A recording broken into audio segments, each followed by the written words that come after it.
আসসালামু আলাইকুম দর্শক, আশা করি সবাই ভালো আছেন। সুপ্রিয় দর্শক, আজকে খুব গুরুত্বপূর্ণ একটি বিষয় নিয়ে আপনাদের সামনে উপস্থিত হয়েছি।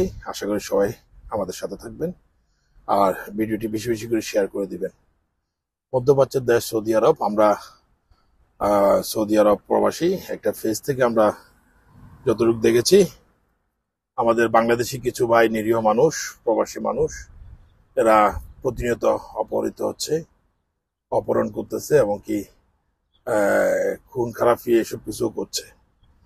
আমরা যে বিষয় নিয়ে একটু সতর্ক করার জন্য আমাদের প্রবাসী ভাইদেরকে উদ্দেশ্য বলবো, আপনারা খুবই সতর্ক থাকবেন এবং কি খুব অ্যালার্ট থাকবেন। এটা বাংলাদেশি কয়েকজন, এরা এই একটা একটা এরা চক্র, এই চক্র কিছুদিন না, স্বল্প সময়েরা এই চক্রটা গঠিত হয়েছে। আমরাও তো প্রবাসী মধ্যপ্রাচ্যে আছি। মধ্যপ্রাচ্যের যে প্রবাসী ভাইরা, আপনারা যখনই আপনাদের উপরে কোনো ধরনের এই ধরনের অপ্রীতিকর ঘটনা অথবা আপনাদের সামনে উপস্থিত হবে অথবা উপস্থিত অন দ্য স্পটে আপনাদের উপরে কোনো ঝুট ঝামেলা অথবা জাপটা, কোনো অপহরণে কোনো অপচেষ্টা যদি করে আপনাদের সামনে সরাসরি উপস্থিত অন দ্য স্পটে, আপনারা লড়াই করবেন। লড়াই করে বাঁচতে হবে। আমরা প্রবাসী, আমাদের উপরে এই জুলুম নির্যাতন, আমাদের প্রবাসী ভাইদের উপর এ ধরনের অমানবিক নির্যাতন, এটা বিশ্বের আমাদের বাংলাদেশের মান সম্মান ক্ষুণ্ণ হচ্ছে, আমাদের মান সম্মান ক্ষুণ্ণ হচ্ছে। আমরা প্রবাসী, আমরা শান্তিপ্রিয় মানুষ।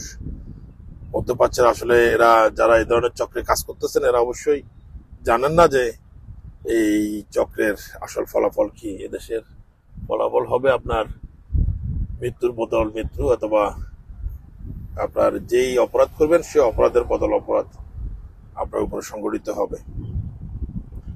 আমরা দেখতেছি এখনো নাকি কয়েকজন মানুষ, আমাদের প্রবাসী ভাই, অপহরণ আছে, এখনো উদ্ধার হয়নি। এ ব্যাপারে আইন শৃঙ্খলা বাহিনীর দৃষ্টি আকর্ষণ করছি এবং সৌদি আরব যে আমাদের বাংলাদেশি দূতাবাসের হস্তক্ষেপ করছি। আপনারা দূতাবাসের পক্ষ থেকে এই ব্যাপারে জোর দাবি জানাচ্ছি, আপনারা এই বিষয়ে কাজ করুন। আমাদের বাংলাদেশের একটা মান সম্মান, আমাদের বাংলাদেশি ভাই এ ধরনের নির্যাতিত অপহৃত হবে। আমাদের বাংলাদেশি ভাই তো এরা রেমিটেন্স যোদ্ধা। এদের বিষয়ে আপনারা একটু সজাগ থাকুন এবং আশেপাশের মধ্যপ্রাচ্যের যেসব দেশগুলো আছে, এ ধরনের কোনো অপ্রীতিকর কোনো ঘটনা, এ ধরনের কোনো চক্র আপনাদের কাছে ভিড়তেছে অথবা ভিড়বে যে কোনো মুহূর্তে, এই জন্য আপনাদেরকে অ্যালার্ট থাকতে হবে, সতর্ক থাকতে হবে। আমাদের কথা বলার ভাষা হারাই ফেলতেছি, কারণ এই জন্য যে আমাদের বাংলাদেশি বা ইউরোপ মধ্যপ্রাচ্যে এ ধরনের ঘটনা পূর্বে কখনো ঘটেনি। আজকে সকালে, শুভ সকালে আমরা পার্কে এসে আমরা দেখতেছি এ ধরনের ঘটনা। আমাদের মাই টিভিতেও নিউজ হয়েছে, আমাদের বাংলাদেশি চ্যানেল, জাতীয় চ্যানেল মাই টিভিকে ধন্যবাদ জানাচ্ছি। এবং আমরা সৌদি আরব প্রবাসীকেও যে ফেসবুক পেজ, তাদেরকে আমরা ধন্যবাদ জানাচ্ছি। মানবতার কাজ করুন। মানবতার কাজ সবাই করতে পারে না, আর মানবতার কাজ বাধা আসবে এবং কি ভালো কাজও বাধা আসবে। সে বাধাকে ডিঙ্গিয়ে আপনার কাজ করে যেতে হবে।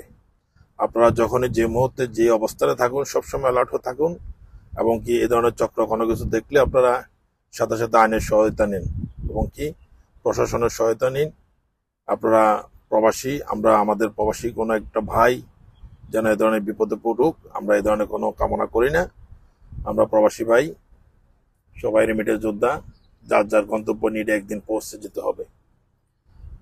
তো আমরা এ ধরনের ঘটনাকে আমরা নিন্দা জানাচ্ছি, আর যারা এ ধরনের ঘটনার সাথে জড়িত তারা অতি শীঘ্রই আইনে আওতা আসুক, এটাই আমরা চাই। সুপ্রিয় দর্শক, সবসময় আমাদের প্রবাসীর জন্য দোয়া করবেন, আর আমাদের প্রবাসী ভাইদেরকে সবাইকে বলবো, আপনারা সবসময় অ্যালার্ট থাকবেন। এ ধরনের কোনো চক্র, কোনো অবস্থা দেখলে সাথে সাথে আইনকে সহযোগিতা করুন এবং সরাসরি দূতাবাসকে অবহিত করুন। ধন্যবাদ। ভালো থাকবেন। আমাদের প্রবাসী মানুষ ভালো থাকুক, সুস্থ থাকুক, শান্তিতে থাকুক। আল্লাহ হাফেজ। আসসালামু আলাইকুম রহমতুল্লাহ।